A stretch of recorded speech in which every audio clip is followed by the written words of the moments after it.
you learned about the concept of the monkey mind, which is something that you taught me. I'm going to tell you right now, it is everything. It is everything. It is the place to start in life. There is nothing more pivotal. Multitasking and doing so many things at once and trying to be superhuman is really where we start to, I think, at least in my experience, kind of fragment our minds. The way we start the day sets the tone for the entire day. So how can I start the day with ease and just really be focused, Barb? Hi everyone, welcome back to Life Happens with Barb and Michelle, and we're so excited to chat with you all about life's most interesting and meaningful topics, and we have a good one for you all today. Hey Mom, Hi, how Michelle. You doing today? Fantastic. I feel like our outfits are we're in a very monochromatic, you're red, I'm blue. I love it. I like it. I do too. I love this look on you. I do too. How are you doing today? Kind of going into the fall, so I thought I would spruce it up a little bit with some fall. I'm great. I love this topic, and I feel like we have a good twist on it and take on how we can start to do this a little bit more seamlessly and effectively, and you'll see the benefits of it. Yeah. I'm excited to talk about it. So excited, because I had no idea how to navigate this until, all of you know I went into treatment for bulimia 40 years ago, so I had no idea how to navigate this. So it's a topic near and dear to my heart because I think it has done amazing things for my life and the quality of my life. Absolutely. So I know we've talked about this a lot on the show in past episodes and just, of course, on social media as well. But I think, like you mentioned, we're in the fall season. It seems to be a busy time for so many. I mean, life as always, we have pressures and responsibilities and expectations and mile-long to-do lists, and it just feels like there's so much to do, so little time. So how can we, figure out a way to do more in less time, if that makes sense? And we're often felt compelled or pressured to multitask, to, stack up a bunch of different tasks at the same time to get more done in less time and relieve some of our stress. And I started this conversation with saying that you've been talking about this for what I feel like my whole life, because you've always instilled within me as a parent, and now we talk about it in our work and as adults, but the true power of being present and being present-minded to doing one task at a time, so essentially the opposite of multitasking, and one thing at a time. And, I think it's powerful, but Impossible? maybe. These days, I think as time goes on, it feels less and less accessible, I think, to so many, which is why I'm excited to have this conversation with you, because we've had a lot of interesting recent life experiences where we've really realized just how important just being open to the possibility of being one-pointed and singularly focused really is for our lives in 2025 and beyond. You know what, Michelle, I was thinking about everything that you just said and why I think why it feels so important for us to talk about this at this stage of the year is we're going into another season. And I think it's prevalent whenever you change seasons, but we're going into fall. We record in the United States, so we're going into fall, and so much happens in the fall of the United States. You've got kids going back to school, and you've just come off the summer. You've come off of vacations. There's not as much structure. In the summer, holidays are around the corner. We live in Florida, so everything amps up by the time we get to the end of October. It's our season, from November to April. So it just has that feeling that no matter what we do, we feel speeded up. And so I think we need to first give ourselves a break and understand that the body's going to respond to that. Our mind is responding to that. And so we are really in a mode of, I've got to have myself together, but I also have to get it all done. And so I love this conversation today is we have this attitude that we have to get it all done and we've got to put it all together, and we cannot even take a break for 5 seconds. And I think what you and I want to talk about today, what I've discovered after decades of work, is that doesn't work. The idea that we have to cram it all into, we're running out of time, oh my gosh, that's not really the mindset that we want to go into, not only a new season and not only a new era, but in any day of our lives. if we can start to see how if we set ourselves up to be successful, but actually I feel it's the opposite. Oftentimes the mind is setting ourselves up for failure, and then we're trying to play catch up. Oh my gosh, I knew this wasn't going to work. Now what am I going to do? Now what I'm going to do? And I always look at life as, how can I begin the day with ease? I sit in silence with myself, and all the things that we practice. The way we start the day sets the tone for the entire day. So how can I start the day with ease and just really be focused, Barb? So instead of maybe using the word one-pointed, which I've used my whole life, maybe use focus. How can I just be focused, be present and focused on the one thing? And that is to start the day with ease. And then as I walk into the next iteration of the day, I have the mindset and the grounding of, okay, I'm good right now.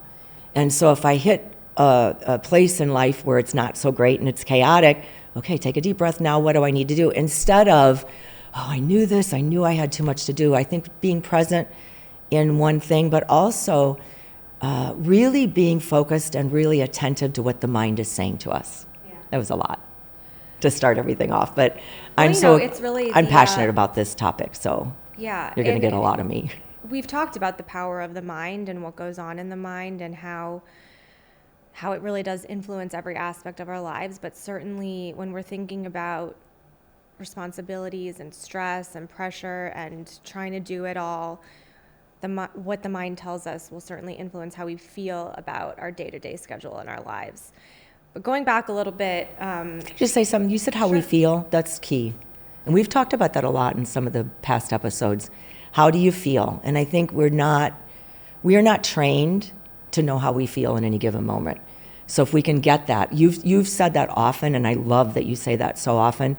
Ask yourself how you feel. So if you're feeling speeded up or you're feeling like, oh my gosh, I don't have this, just stop for a moment. How am I feeling right now?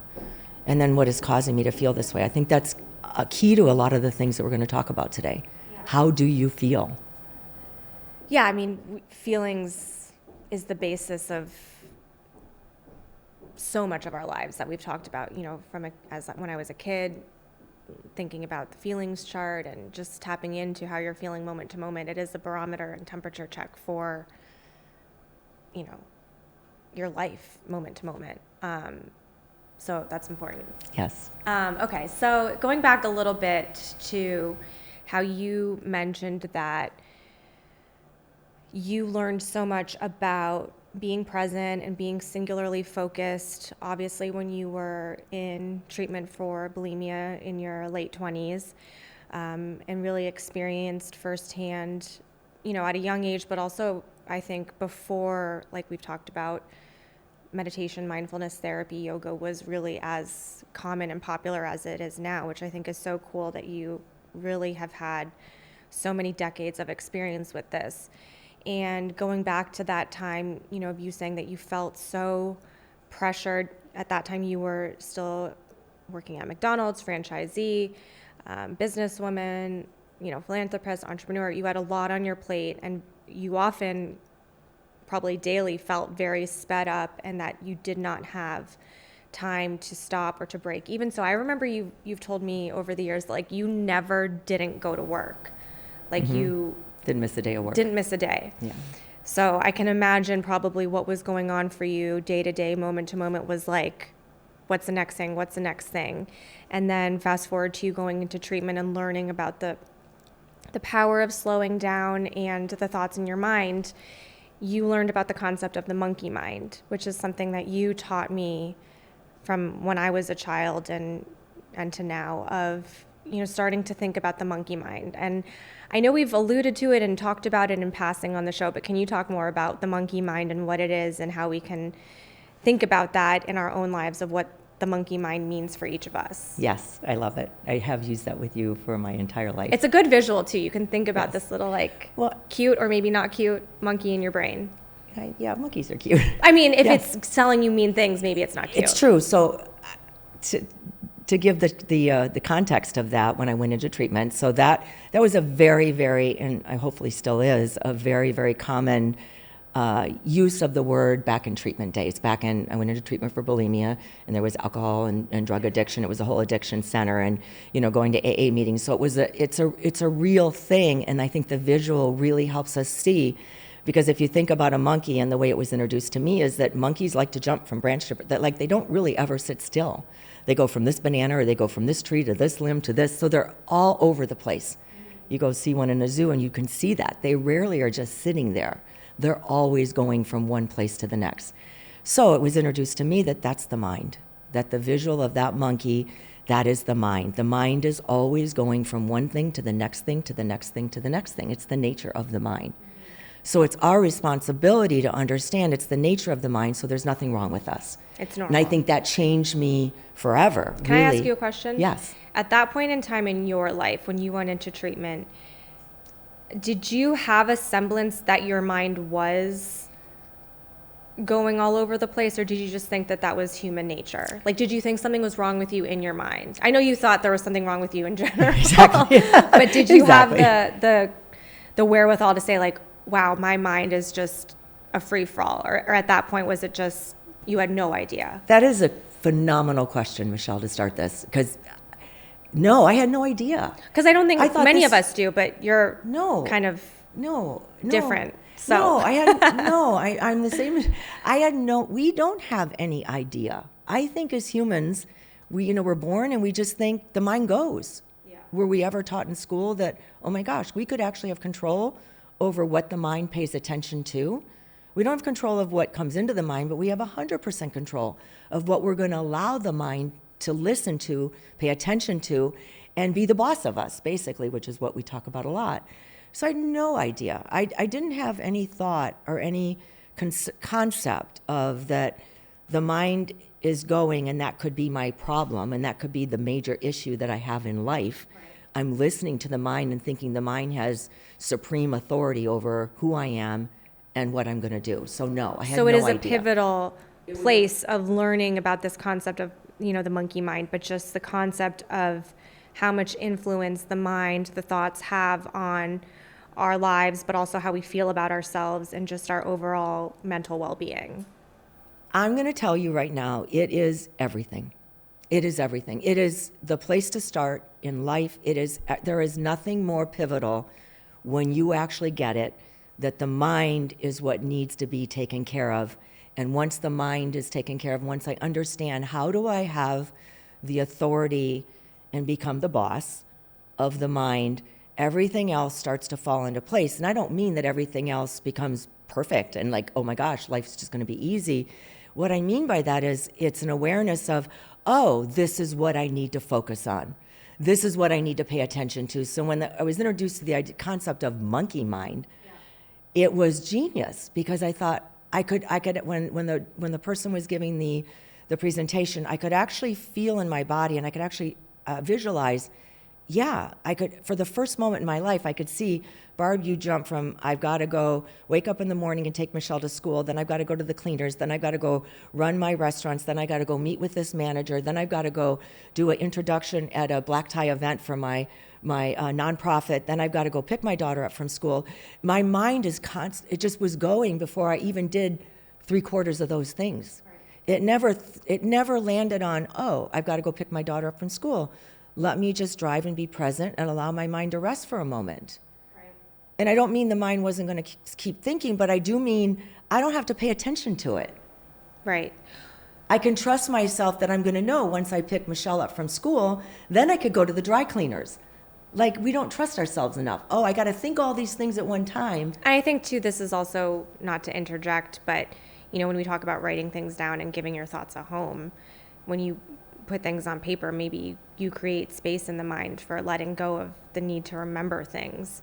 But that's what I was trying to get at. Right. You learn little strategies and tools that we talk about often, and what you talk about so much in your new book coming out in November is we learn the strategies and tools. I'm not saying that this is easy. I'm not saying that, oh, my mind now all of a sudden pays attention.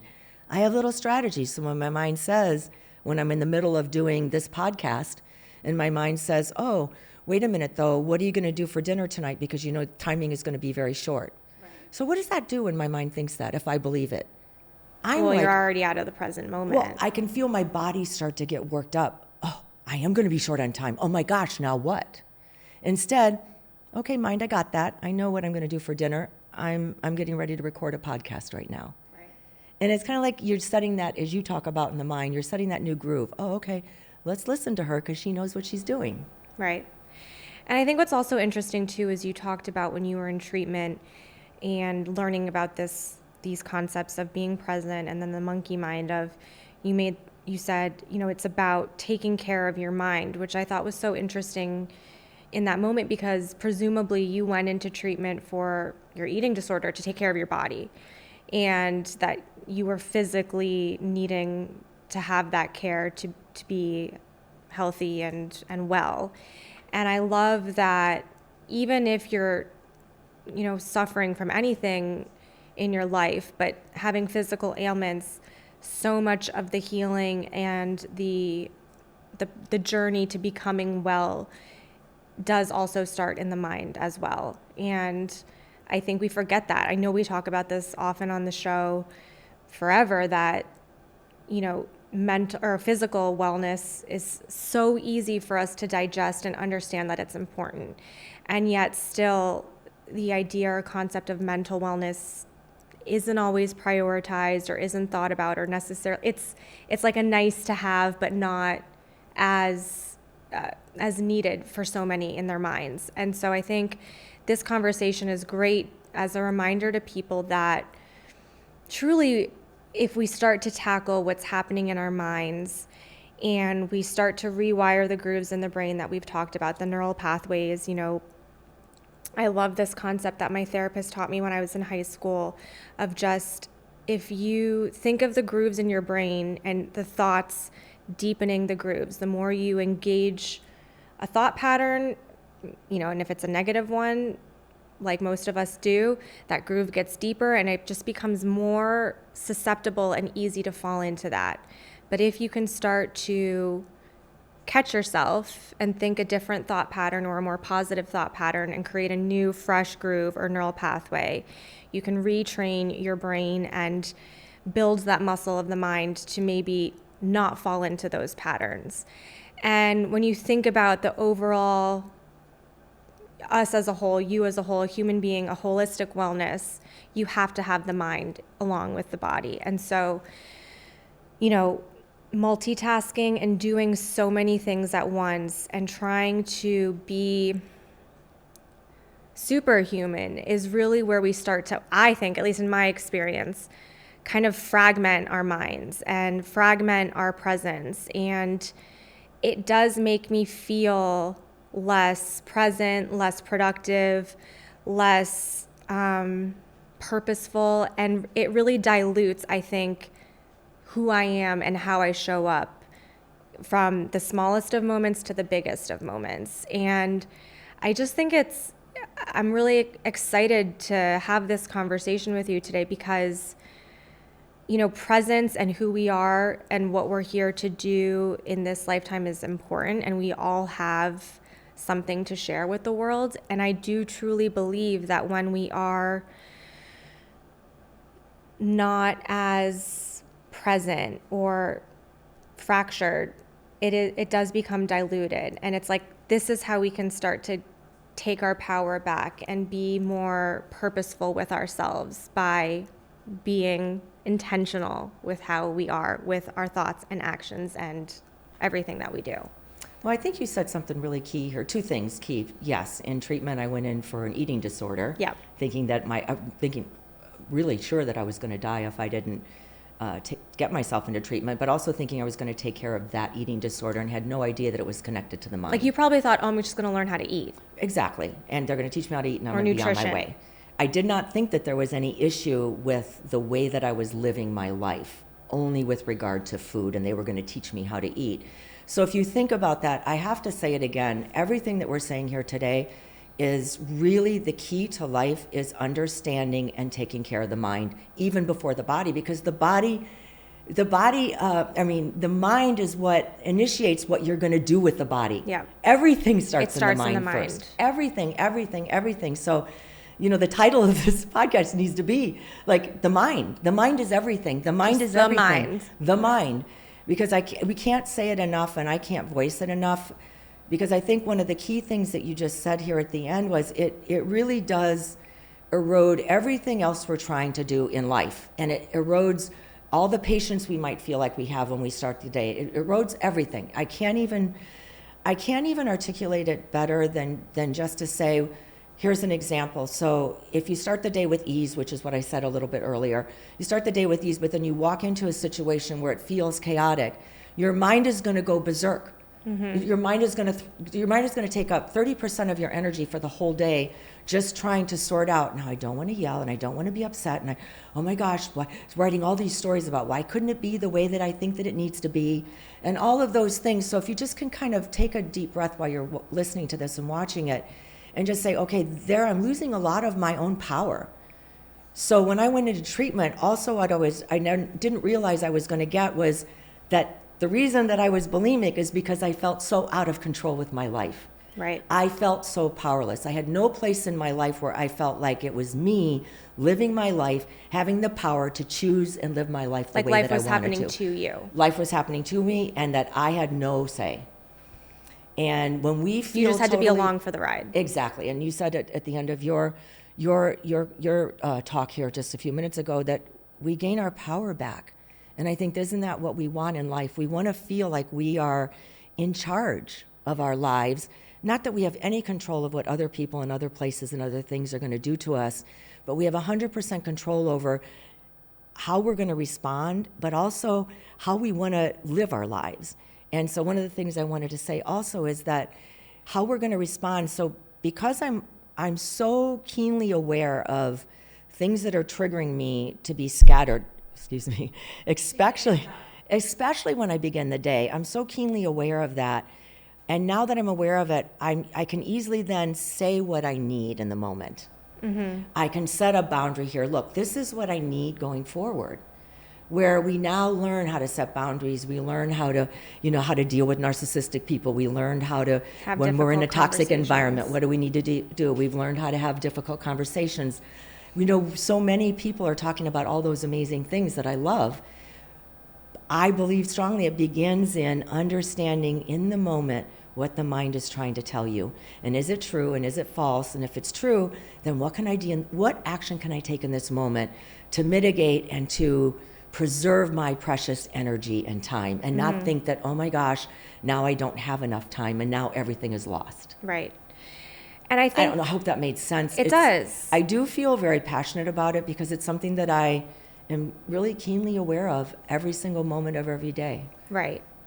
And I think going off of what you just said, it also too comes down to what you value. And we've talked about values on the show a lot. And I think you and I both, I think I know you well enough to speak for you. You value deeply, probably one of your top, and I know it's one of my top, peace, in the sense of ease, presence, but also strength.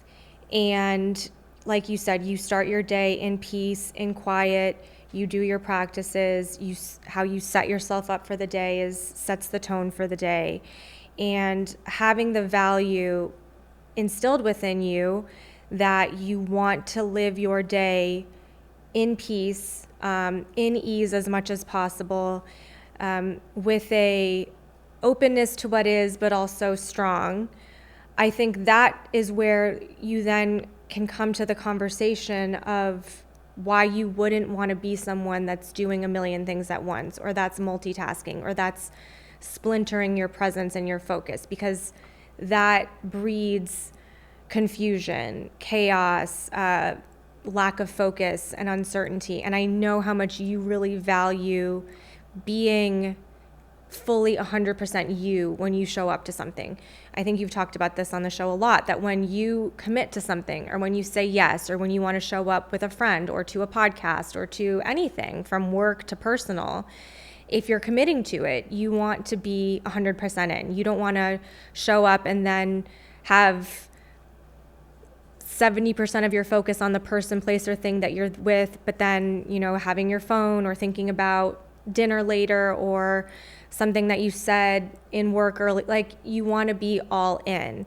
And I know that that's a value for you. So I think also I'm saying all of this to try and help the viewers or the listeners understand that this does kind of tie into values. Like, how do you want to live your life? How do you want to feel? Some people love the rush of life and the fast pace. There are, it's another way of life, but also if you value or if you like feeling the fast pace, how can you be more efficient in that fast pace? Because that's a value. And so, thinking about identifying your values. How do you want to show up for life? How do you want to feel? Again, we've talked about feelings a lot. That also matters in this conversation, because I think if you value presence, you can catch yourself quicker maybe when you start to do too many things at once. And we love to throw in stats here and there, but there is a really powerful stat about productivity. And I know we say it a lot, just in general, that being divided in our focus and multitasking doesn't actually help productivity. But studies now have shown that shifting between tasks actually can reduce productivity by 40%, which is not a small amount. That's huge. And so I love that we have the research that can back up what we've been saying. But all of that to say that,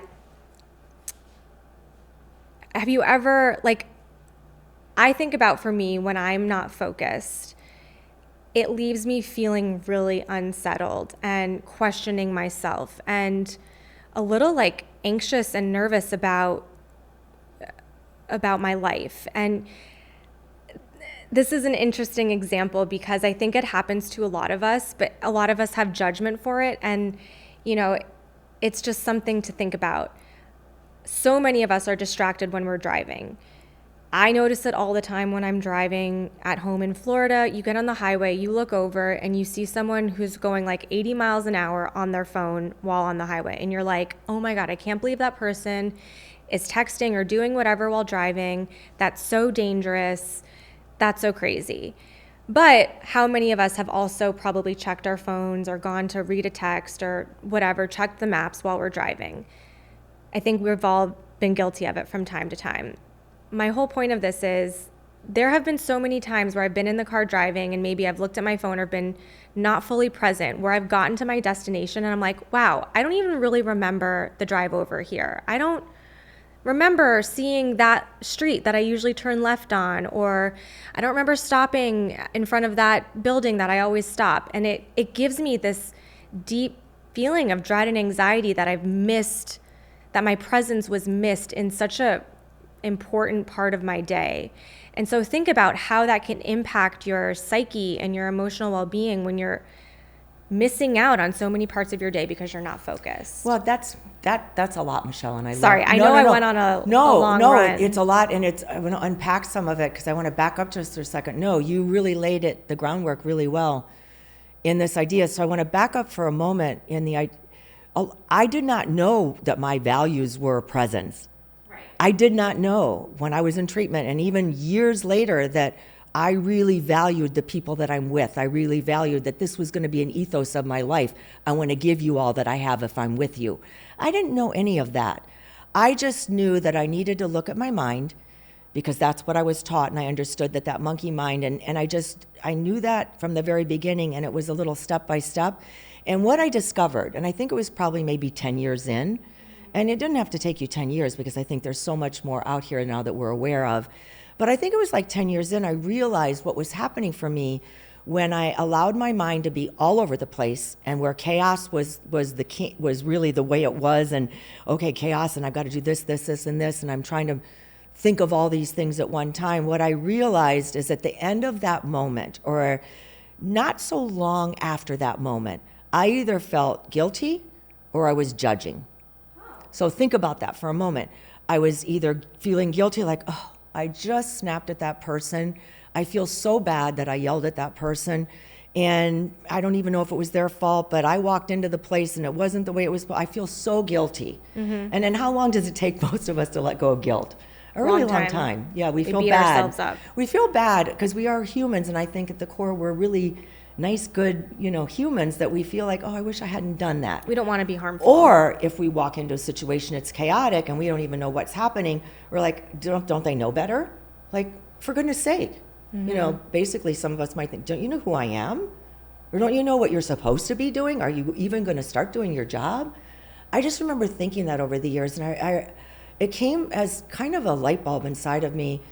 I'm either feeling guilty or judging. How can I eliminate both of those? Because guilt gets me stuck, and I ruminate about that for a I really say a long lot time. that guilt is a useless emotion. It is. Guilt never solves anything. You need to Yeah. go past the guilt and understand what you're feeling and then work through that.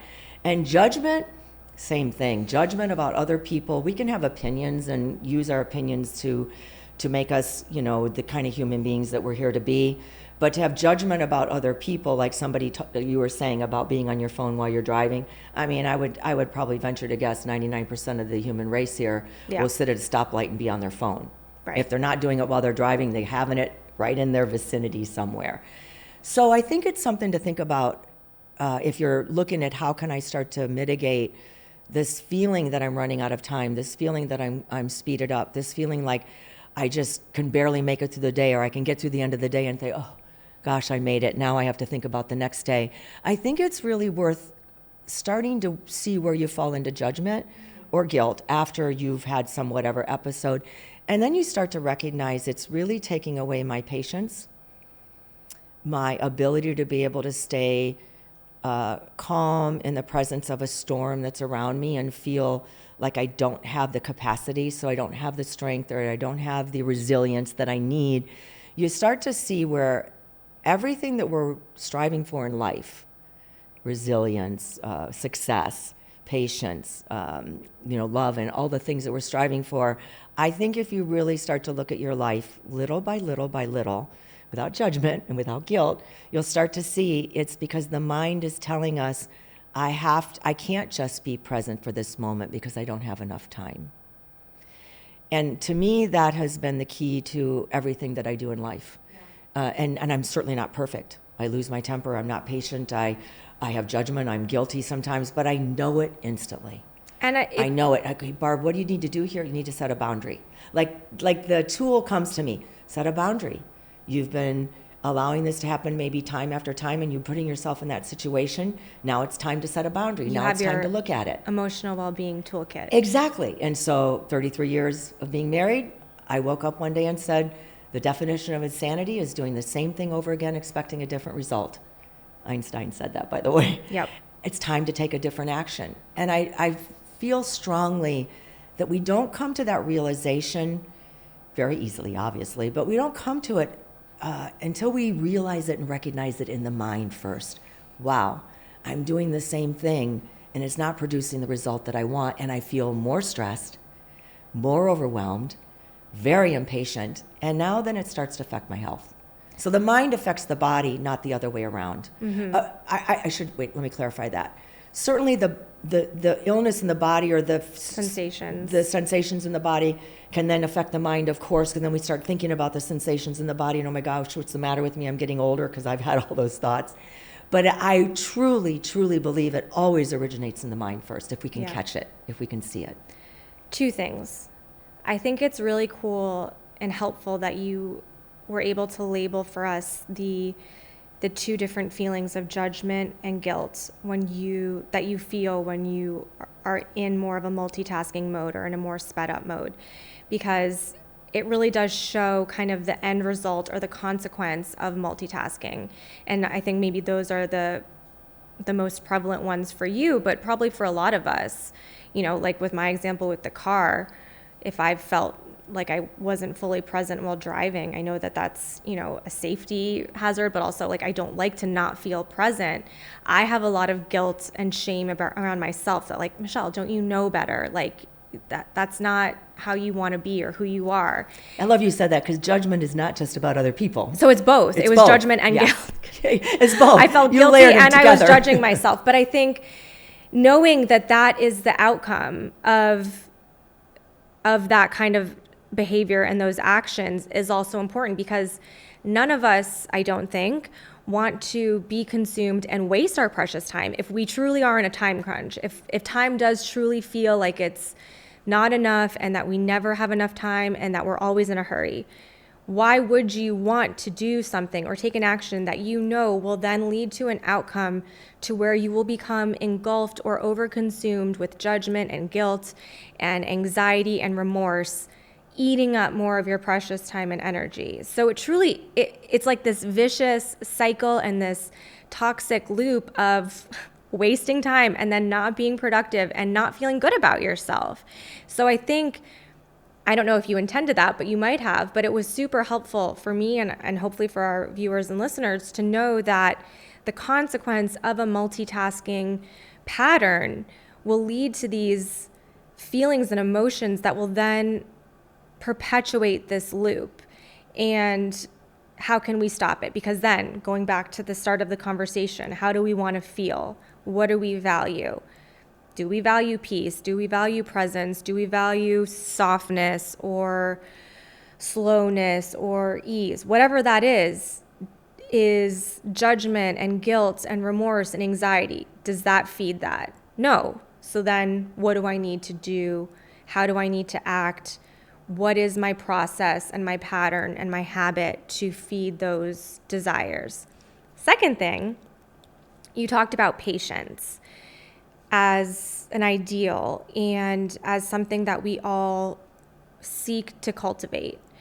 And I remember growing up, hearing patience is a virtue. Patience is something that we should strive for as a value system. But I don't actually feel like I hear the word patience often lately.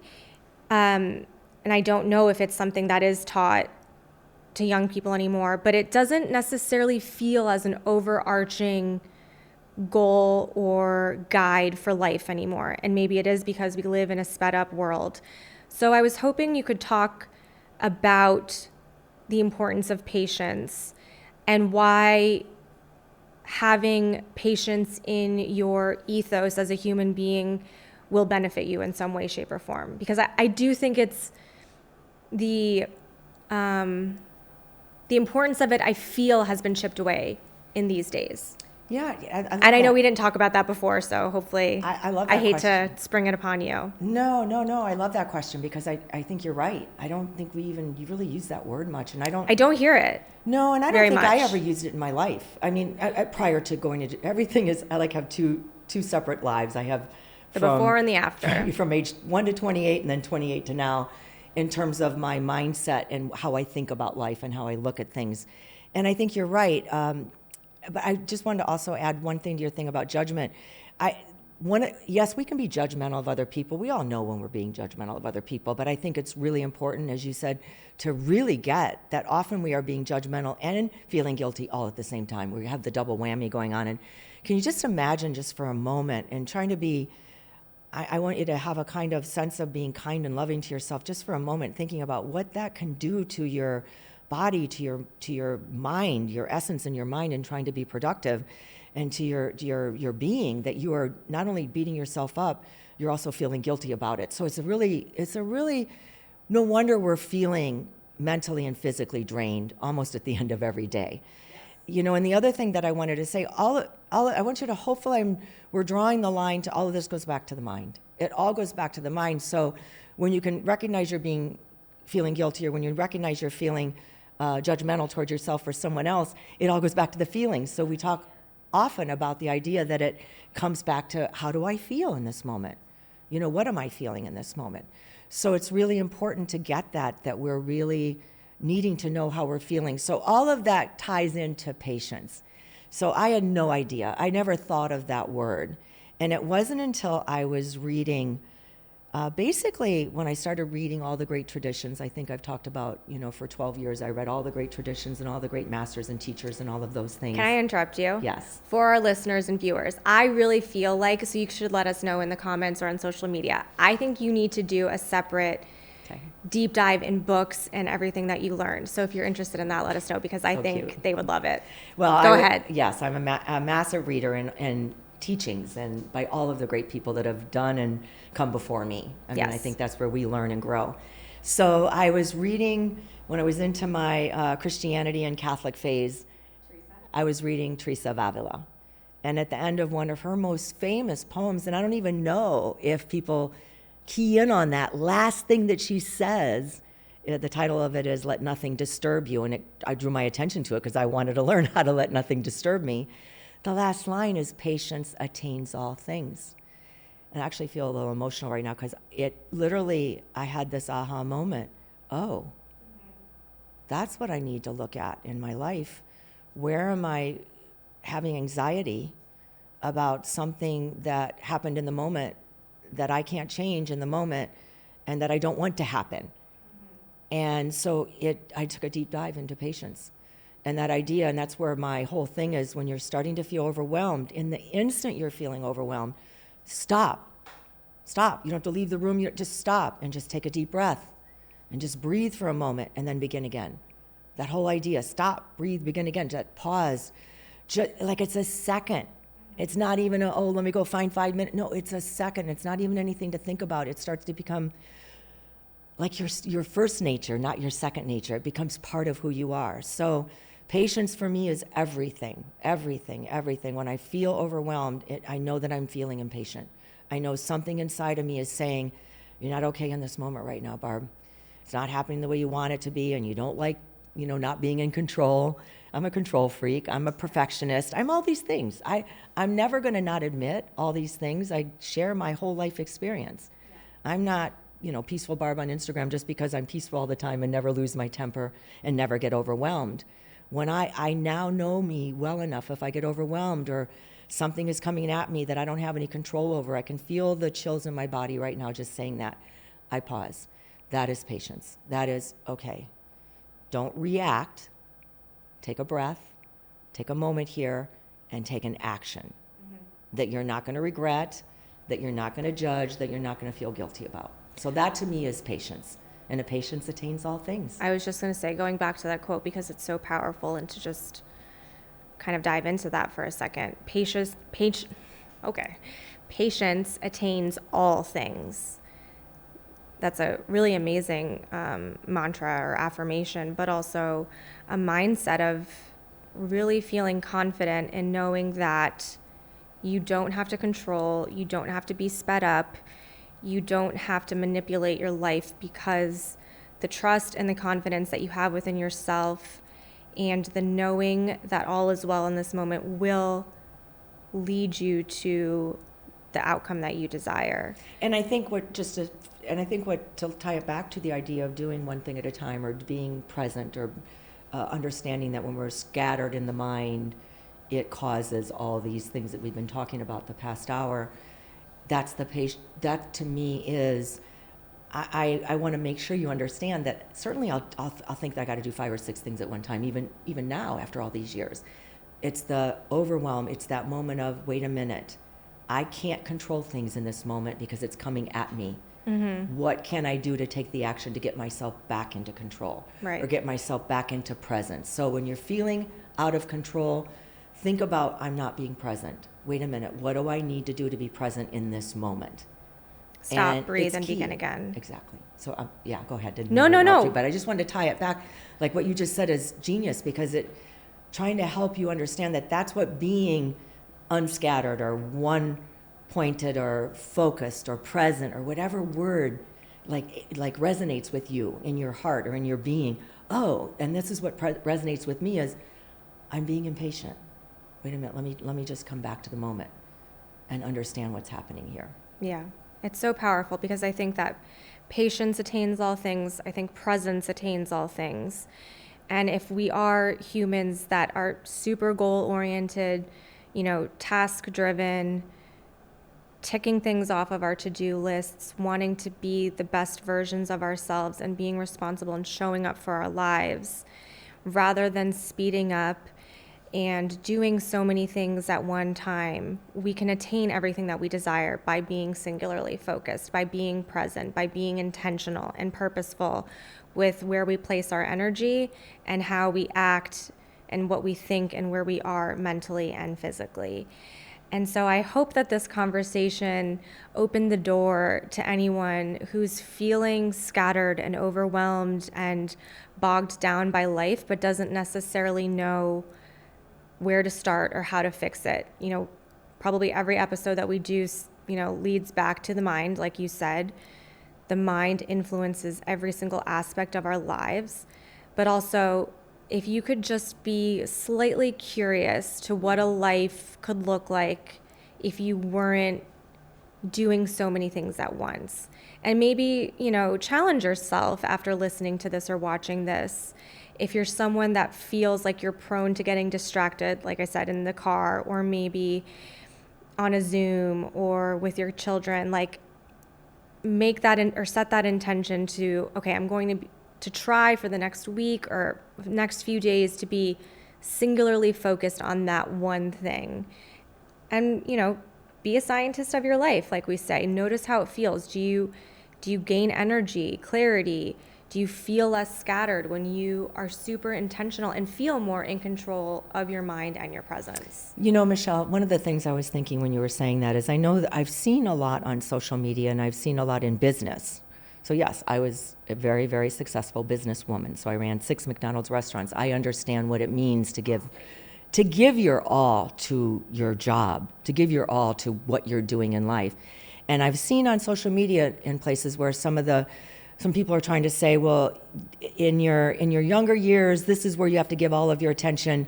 So yes, the other parts of your life are going to suffer, and then you'll gain it all back later. And I'd like to challenge that just a little bit. I understand you've got to give everything that you can to your job and to your career and to all of that. But what I'd like to add in that equation or in that whole mindset of thinking is, if you give everything to your job when you're at your job, when you give it 100% and you're not thinking about, I have to pick up my daughter at school, or you're not thinking about, I use that example a lot because I remember going crazy. But you have not done that in quite a long time. No, I haven't, but I use it because I remember it made me a crazy person sometimes. I didn't want to be late and I wanted to make sure that I was there for you. Anyway, let me go back to, so yes, you have to give everything you have to your job. So you don't really want to be thinking about, I wonder what's happening in my home life, or I wonder what's happening with my parents, or whatever it is. I'm saying to give everything to your job, but then I'm also saying when you get home, maybe leave the briefcase in the garage or whatever, metaphorically, and give everything to your personal life. What I have found, even when I was running all my restaurants, when I was doing all of those things, running the nonprofits that I founded, what I found is that I was making less mistakes, so I wasn't so guilty and judgmental. I was doing the job at a very high, extraordinary level on both ends, and even in my personal life. And the energy that I had, you say it to me often, that I have so much energy. Yes, you do. And I believe, but I am a type A for sure, but I believe my energy comes from giving everything that I have to where I am in the moment, and what job or what I'm doing in the moment. And the other most equal important thing is I have been so much more creative. And I never thought of myself so much as a creative person, but I'm extraordinarily creative. Well, that's laughable that you said it that. It is. That's my point. You start to understand, wait a minute, what I think about myself isn't actually true. So you'll make less mistakes. You'll be more creative. You'll actually love yourself a whole lot more. You have the ability then to recognize when you're not being patient and come back to the present moment, being the best that you can possibly be in that moment. Those are I think the pluses of really starting to understand what the thoughts in the mind, and how being present and honoring what you're doing in the moment, because that is the most important thing that you're doing, really pays off in the end. Dividends with all the productivity and also the success, but mostly how you feel about yourself and others. It's a win-win all the way around. That's a glowing endorsement for everything that we talked about. I think all of those benefits certainly are things that we all probably wish to cultivate into our lives. And so I think, think about an area of your life where you want to, bring this into practice and try and really set the intention to be present and see how it works for you. See how you feel. See, maybe you're less reactive or more patient or more kind and loving, whatever it might be. Be that scientist of your life and just notice. And I love the examples that you gave, Mom, and the feelings that you identified, so that we can all look out for them in our lives and start to really feel like we have more say and more control in a very chaotic and uncontrollable world. So I really do hope that this conversation was helpful for all of our listeners and viewers, and we can't wait to hear how this works for everyone. We do like to close with a quote, and so just a lasting sentiment to think about as we close out True productivity, peace, and presence begin when we stop trying to do it all and instead do one thing with all our attention. So Yeah. I love that. I do too. And I think it's a great way to close. Thank you. And thanks, Mom, for sharing. Thank and you, thank you, everyone. everyone, for listening and watching. Thank you so much for joining us today. If you're loving our episodes, make sure you're subscribed to Life Happens Podcast on YouTube. And if you're listening, make sure you're liked and subscribed on Apple, Spotify, and Google. If you haven't yet, give us a rating and a 5-star review. It's so helpful to us and to the show. If you haven't yet, you can subscribe to our Substacks via the links in our show notes. And it would mean so much to me if you pre-ordered my very first book, Dear Friend, out this November. You can check out more at thedearfriendbook.com.